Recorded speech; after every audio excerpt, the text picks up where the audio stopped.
Our next speaker is, it's very early morning over there. It's, well, not that early now, actually. It's about 8:30, I think. Alachua. Thank you, Charu. Thank you so much. So our next speaker is zooming in from Alachua. She is the daughter of a very special devotee who I knew called Sriman Isa Prabhu. And she is one of those lucky chickens, should we say, who was born into the movement, who was actually born at a time when her parents were in the temple, and her parents moved out of the temple when she was 9.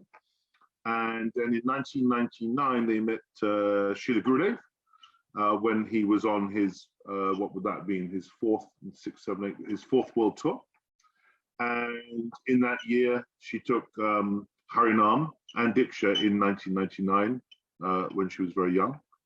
And her father has played a very important role in Gurudev's in the treasure that Gurudev has left us, because Isha Prabhu took it upon himself actually to archive all of Gurudev's lectures and organize all of that, and actually did it with very little support from anyone. He was really kept the hope alive of saving all of Gurudev's materials for.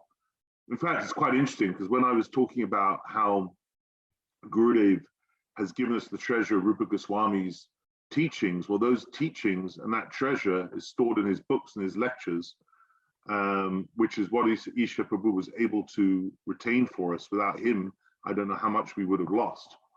And he performed a lot of that seva pretty much solo. And our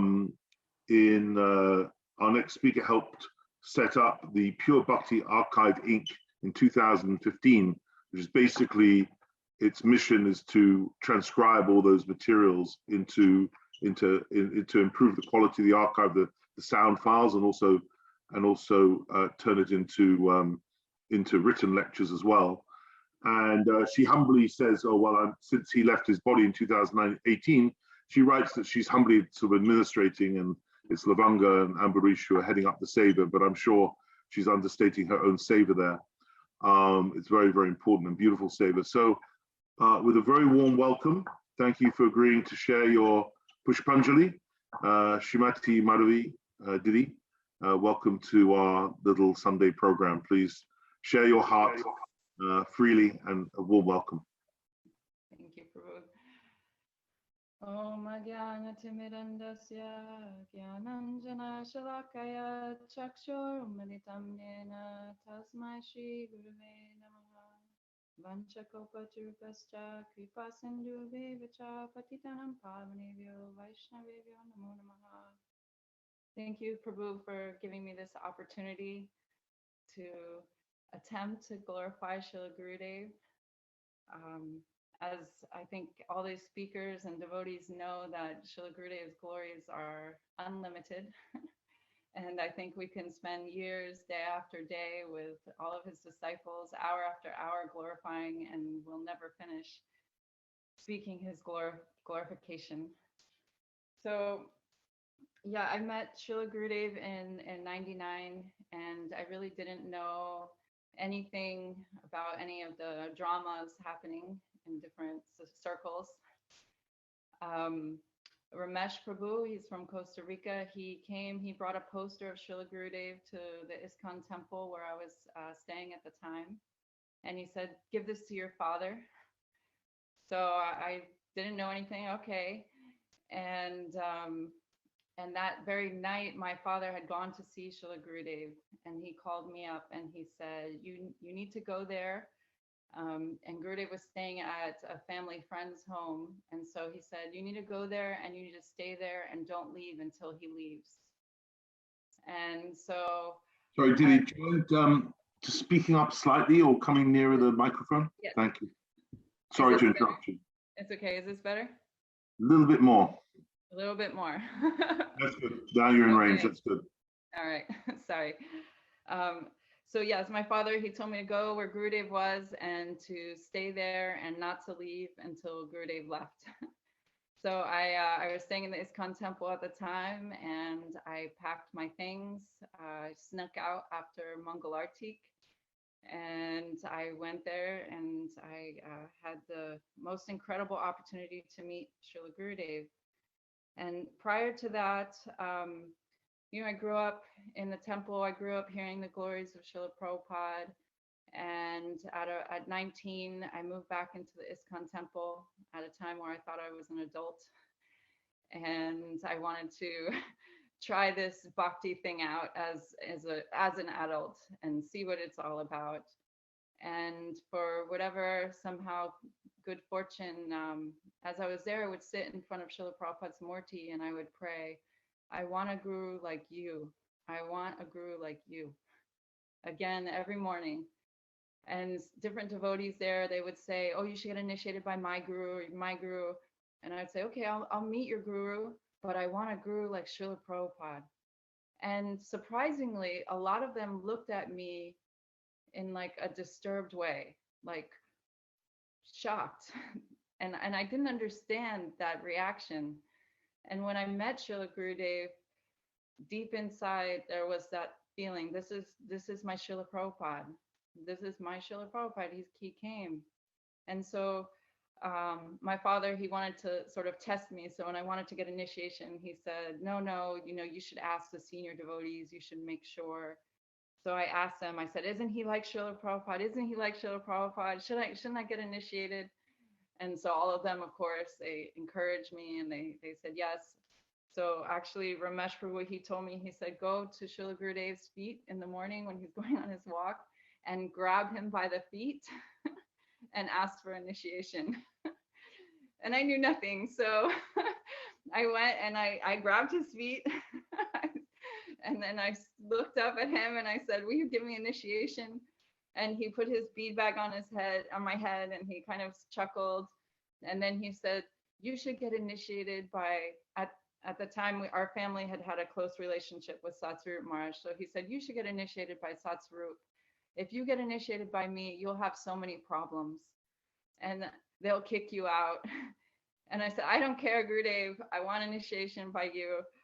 And so towards the end of the week, he agreed. And there was 5 of us, 5 devotees. I was the only female in the room, and we got Harinam. And then after we took Harinam, we're in a row, and I'm at one end of the row, and he starts at the other end, and he asks, do you want Diksha? And this devotee, no. Next one, no. Next one. So he gets to me, I don't know what Diksha is. I'm an ignorant child. And I say, I don't know, Gurudev, I just want your mercy. And so he says, you stay, everyone leave. And so that day, same time, Harinam and Diksha. And in the time, I really had no clue. I just knew this person, he was someone special. He was like Srila Prabhupada, and that if I had any hope in my spiritual life and to having a spiritual connection, that this was it. He was my person. And I think that the devotees also who have met him and taken that initiation, they say Guru it's like super soul in the heart manifest outside. And then Guru actually comes in the heart. He replaces super soul. He's there in our hearts. And that meeting, that connection of meeting someone like that, it's like meeting your own heart. It's seeing your own heart in person. And Guru, he's a condensed mercy. I would hear from different Vaishnavas that like you cook down milk so that it becomes like condensed milk. It becomes thick and creamy and sweet. And so Guru is like that condensed milk mercy of Krishna. And he is, because he comes, we don't have, well, I don't have realization of Krishna. And so to have relation with someone that we've never met before, it becomes difficult. But Guru is so merciful that he comes here and he manifests this form. He gives us his sidelong glance and his smile and his blessings. And he allows us to have that personal relationship. so that we can develop a relationship with Radha and Krishna, so that we can progress. So that week that Gurudev was in, it was in Miami at the time, I called all of my friends and I said, if they were, depending on their religion, but I would say, if Jesus Christ was walking on this earth, would you want me to tell you? Yeah, I want you to tell me. Okay, then you need to come at this time to this place. And okay. And then if they were devotees, then I would say, if Srila Prabhupada was here walking this earth right now, would you want me to tell you? Yeah, I want to know. Okay, then you need to come. So like 16 friends came to this darshan to meet Srila Gurudev. And each one, they had their own experience. One girl, about 10 years later, we met again, and she said, you still have that guru? And I said, yeah. And she said, I couldn't understand what he said, but I felt the most love that I ever felt from any person when I met him. I still remember that moment. So the impact that Gurudev had, not on just devotees who were searching and seeking, but just in the general, people who knew nothing, they would see him and something would change in their heart. So this song that we sing, Samsaradava Nadalita Loka, this Guruvastakam, that first line, that Samsaradava, that in this material world, we're all suffering. We're suffering in this forest fire. And in the work that I do, I work with people to help them go through traumas and things like that. And I'm meeting so many.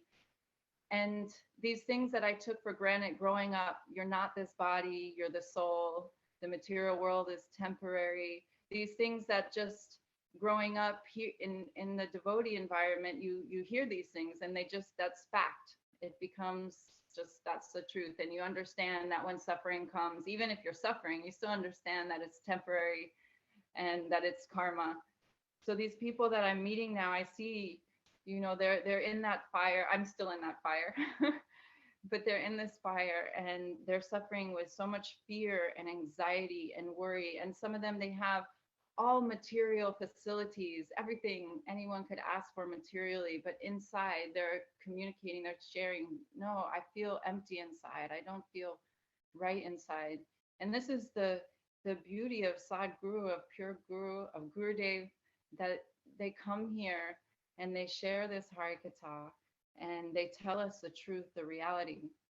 So when I met Gurudev, I wanted to have a spiritual experience in bhakti, and I thought, I'll give 1 year of my life.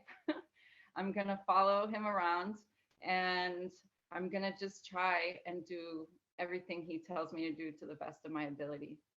And I was also very headstrong. My name before I got initiated was Abhaya, means fearless. So I had this mood growing up of like, I'm a fighter, I'm fearless. So I bought tickets. I went to England, Holland, India. I went to Badger, and I got a chance to be with Gurudev. And in that first week, I was able to help in the kitchen with Sripad Madhav Maharaj. Then he was Naveen Krishna Brahmachari and Srimati Didi. And I got to do so much seva. And then in New Braj, I went there and there was like hundreds of devotees. In Miami, there was like 10 of us. It was so small and so sweet. And every day we got to have darshan with Gurudev and talk with him. And I felt, this is my Guru. I can see him anytime I want. And then in New Braj, I met so many devotees and I wasn't able to get into that kitchen seva. I wasn't able to go in. And every time I come in, they say, no, we don't need anybody. We don't need anybody. So one day, actually, I sat down and I prayed to Madhav Maharaj. And I was chanting and I was like, Maharaj, you serve Gurudev every day, all the time. Please let me also serve there. Let me serve in Gurudev's kitchen.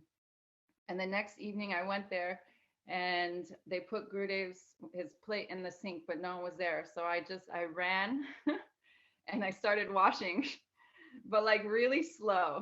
Like the slowest I could, and nobody said anything. I didn't get yelled at, which I thought I would. And then they put more and more, and I got to do more seva. And then from then on, I was sort of like accepted to do this service.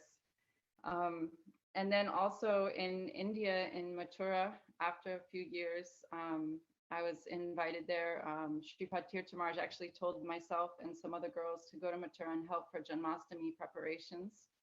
And from there, we stayed in Mathura and we got to actually live next door to the mat there. And we'll go and see Gurudev every day in darshan and hear Harikatha. And at that time, there wasn't so many of us.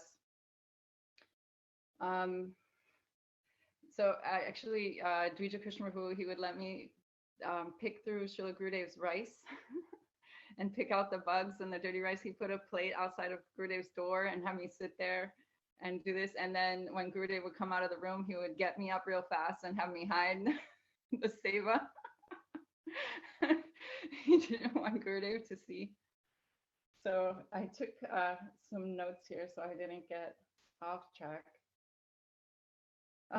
So Gurudev, more than I'm talking about these sort of personal interactions and seva, because at that time my mood was I wanted that personal seva. I wanted to see Gurudev. I wanted to talk to him. I wanted his glance. And I had a mood of like, they kept so many devotees away from Srila Prabhupada. I had heard so many were trying to see him, and his big sannyasis or whomever, his guards, they were protecting him, and not, the general devotees often wouldn't have those darshans. So we would be serving in Mathura in the kitchen, and then as soon as the door would open from darshan, we'd drop our seva and just run upstairs to the room. And then Gurudev would see us, and he's talking to so many Mathura Vasis coming for darshan, and then he'd look towards, do you have any questions? No, Gurudev, I just want to see you. It was very much like a child, but Gurudev, he was so patient with me. And being around him, it was like being in like a Gurukul, in a real Gurukul. Because Gurudev, he wasn't allowing us to just sit idly around him. We knew at any time Gurudev would call on anyone to speak. So you always wanted to be prepared. And of course it was terrifying, but you just stood up. Even many of his senior disciples I would see in Mathura, they would stand up and their hands would shake in front of him. What to speak of some simple person. So Gurudev, he instructed to read Srila Prabhupada's books, Bhagavad Gita, Srimad Bhagavatam, Chaitanya Charitamrita, and to read his books. And he gave, at that time, people were giving lots of controversy because of the Harikatha that Gurudev was giving. Gurudev was speaking about our prayojan, about this manjari bhav, about the goal of our life. And actually, even though at that time so many people were against this katha, for me personally, growing up, I heard that we're servants of Srimati Radhika. And so our goal is to be a gopi, but Krishna loves Srimati Radhika the best. And something in my heart, I felt a pinch, and I felt, why would I want to be a gopi if Krishna loves her the most? I don't want to be in competition. There's no competition. There's no way. So when I met Gurudev, and then he said, no, we are the manjaris. We are the servants of Srimati Radhika. And in this line, this is who we are. Then I finally actually felt that I had some place in this spiritual world, that, okay, I can keep practicing bhakti, that this is where I want to be. This makes sense to me. So Gurudev, he spoke so much Harikatha, but he would say that we shouldn't be lazy about learning Siddhanta. That if we don't learn Siddhanta, then there's a danger of becoming like Sahaja, making it fake. So Gurudev, Jayanti Didi was saying, Guru means heavy.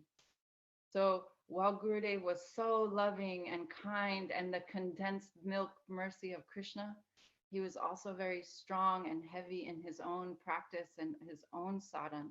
Every day translating books, every day giving Harikatha, instructing us. And by his own practice, it was like his energy, his prem bhakti rays, they inspired the devotees who were near him to chant more, to hear more, to go deeper into bhakti. And Gurudev was so stringent to know what is bhakti, what is our goal, what is a sadhana, the way to achieve that goal. So all of these things, all of these details he gave to us. And my father, I'll mention, with the archive, these recordings, this is the largest recordings of bhakti ever. There's over 13,000 lectures from early 80s till, 2010. So we can see bhakti is like unlimited. Its glories are unlimited. Gurudev's glories are unlimited. And in so many years of travel, Gurudev, he kept giving more and more and more new things also. So I also have the little opportunity that please visit PureBhakti.com or audioseva.com, and anything that Gurudev, has spoken, we have an opportunity to hear, we have an opportunity to remember. And he told my father that, that by watching, we're hearing and we're seeing Gurudev. So we're engaging more senses by watching this katha and by remembering our time with Gurudev. So Gurudev, he would say, we have this goal, this big goal, but we can't reach that goal. You can't build a palace without a platform.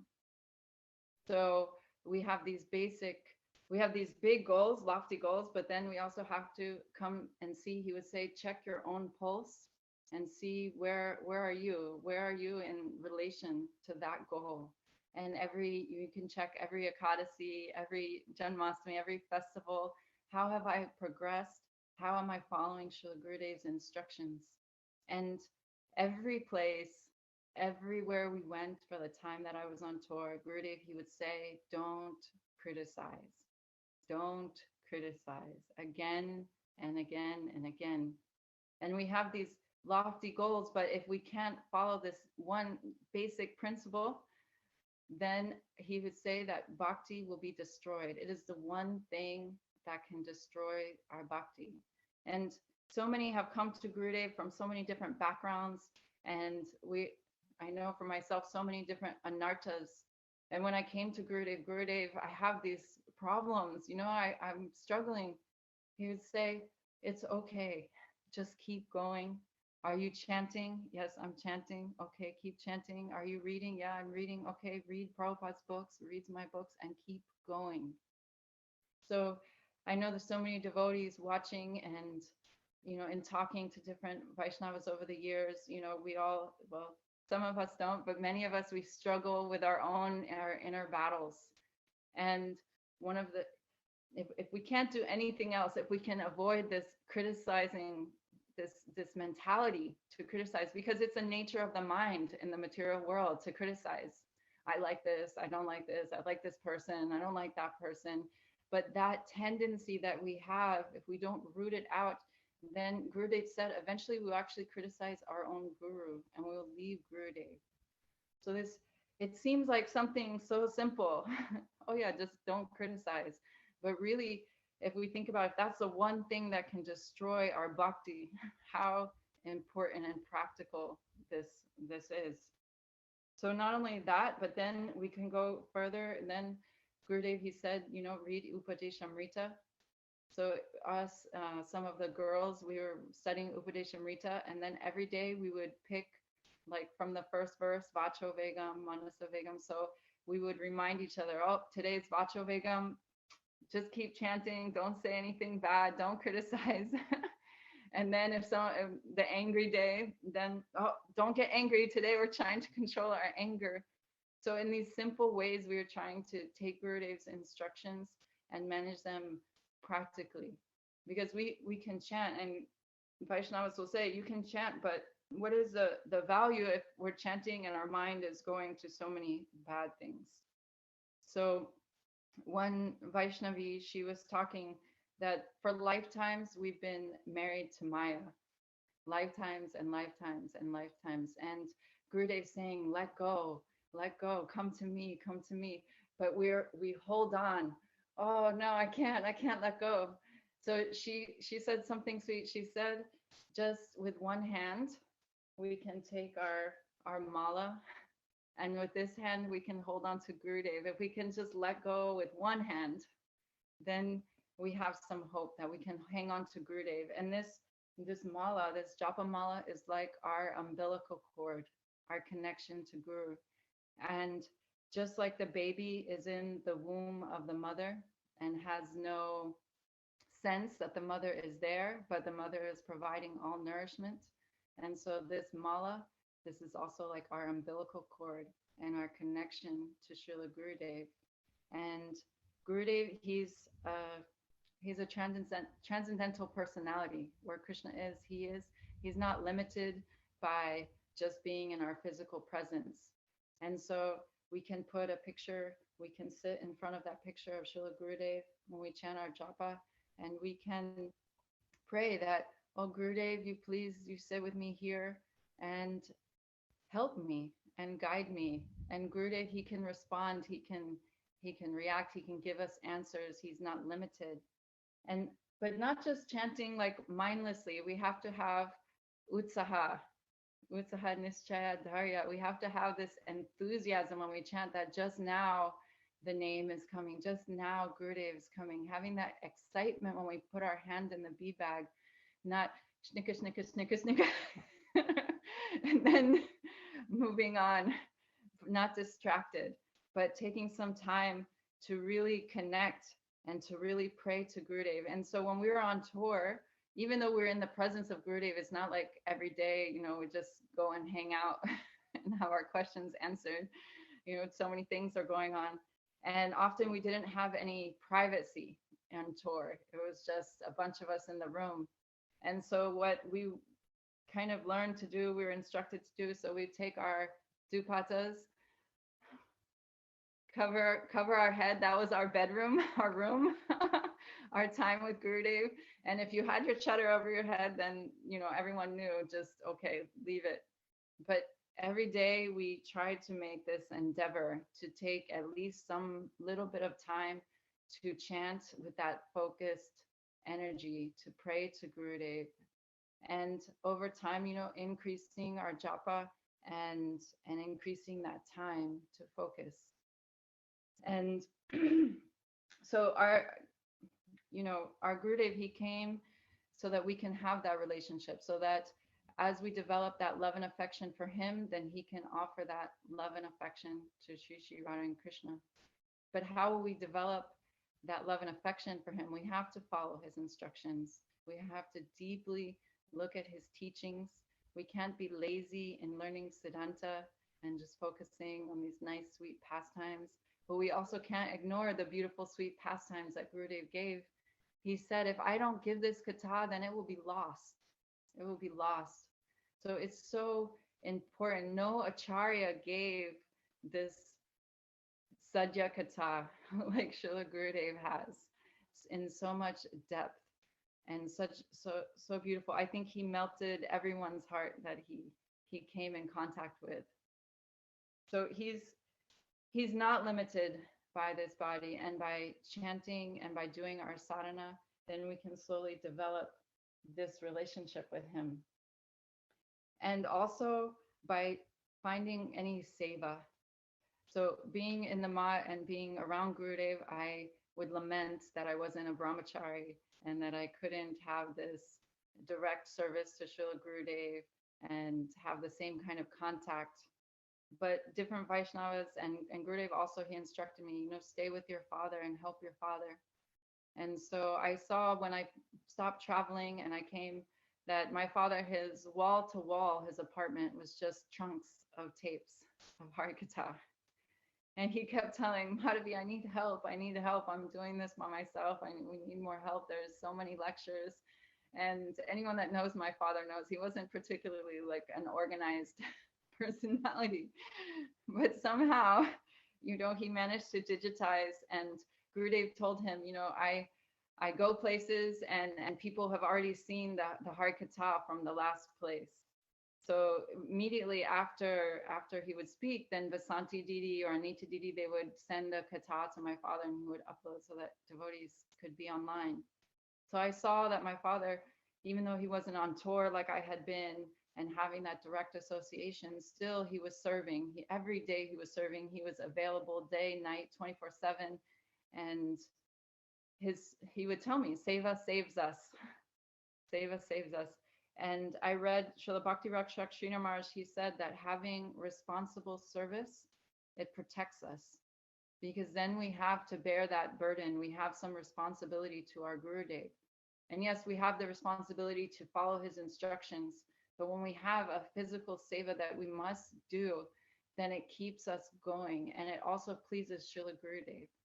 So after my father, he left his body, then actually a few months before, Lavanga Manjari Didi and Ananta Krishna Prabhu from Russia, they had spoken with him for about 3 months, and he was able to tell them his goals for the archive and the Harikatha and the process and everything. And so when 6 days before he left, he actually sent me a message. He said, I feel like an elephant is off my chest. Now these devotees are serving the archive and they're serving Srila Gurudev, and I feel like this weight has been lifted and now it's going on. So I just have to say something about him. He's not here to share his his story, but he actually forced me, to get involved in the seva one way or another. He's like, I'll pay for your internet, you can upload the lectures, because at the time I couldn't afford internet. So okay, thanks. So I started this way by uploading Srila Gurudev's lectures online, and then continued. And now, yes, I know you wanted to say I do more, Yashwaranandan Prabhu, but really I just help with the administrative so that our nonprofit stays legal, and whatever Lavanga Manjari and Didi needs, or Ananta Prabhu, if I can help them, and support them in their service. But there is so much work to be done. And my father would slap me if I didn't say to all of you and request all of you to please also, if you don't have some seva pulling at you, or if you're not engaged full time, or if you want some service, then to please take the time to come to audioseva.com, register your email. There's so many lectures, so many things that need to be done. And I think even maybe not in my lifetime we'll complete the transcriptions because of this. There's 13,000 lectures. But I'm inviting all of you humbly to join our seva team to help preserve and protect this Harikatha that Srila Gurudev he gave to us year after year, and in such a late age. You meet most people in their 80s and they have no energy, they can't go anywhere, but Gurudev, he had more energy than even the young devotees following him. He had so much energy and so much strength, not like any ordinary person. How am I on time?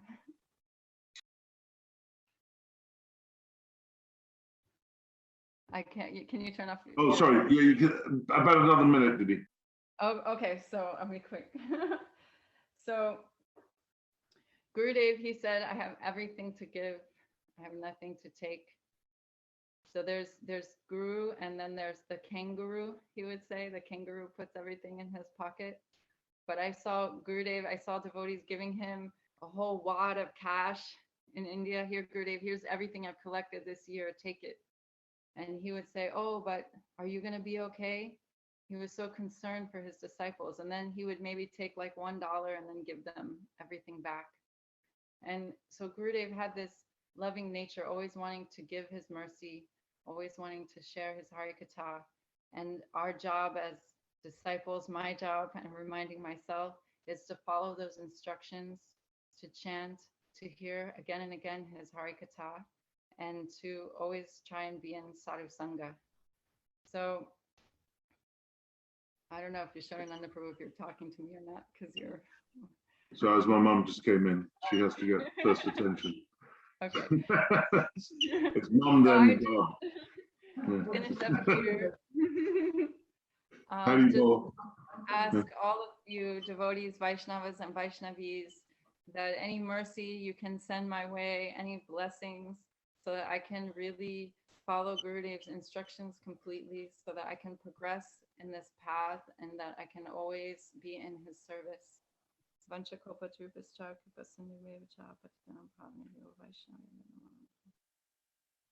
Madhavi, Didi, that was really beautiful. I think we've met 2 or 3 times, huh? Yes, I think I remember so. you in Badger. Yeah. And did we meet in the UK as well? Probably. I was there in '99. I went Badger, England, Holland. Yeah, no, I remember you. And your dad was a really special person. He was very very intense about his seva, and you felt like it was like do or die with him, you know. Yes. Yeah, and he really was he did he die suddenly, or did he have an illness? No, actually, I'll just share real quick. We actually didn't know he was having, like, he wasn't feeling well, but nothing. He'd been to the doctor, and we didn't know that there was anything wrong at all, actually. And it was just a few hours between the time I spoke to him and my mother was out, and when she came home, that was it. And actually, Wow. the coroner, when she came, because no one was there, so they had to, I guess they had to come and check everything. She actually came out and she said, you know, my team and I, we've been doing this a long time, and we have never seen someone look so peaceful at the time of death. She said it looked like he was meditating or he was sleeping, but she said it gives us all hope that Wow. that we could also leave this way, because we've never seen anyone like this. It's beautiful, because I feel that there was some divine, I've heard that, not the story you just told, but the timing. I feel like there's some divine timing. The fact that Lavanga was speaking to him just Yes. before in the lead. I mean, it's just extraordinary, because he was at that seva for by hook or by crook, up, you know, a lot of tough times, up and down for years and years and years. And then someone came along who could actually really get into it and help him. And had he left his body a year earlier, that could have been a complete disaster.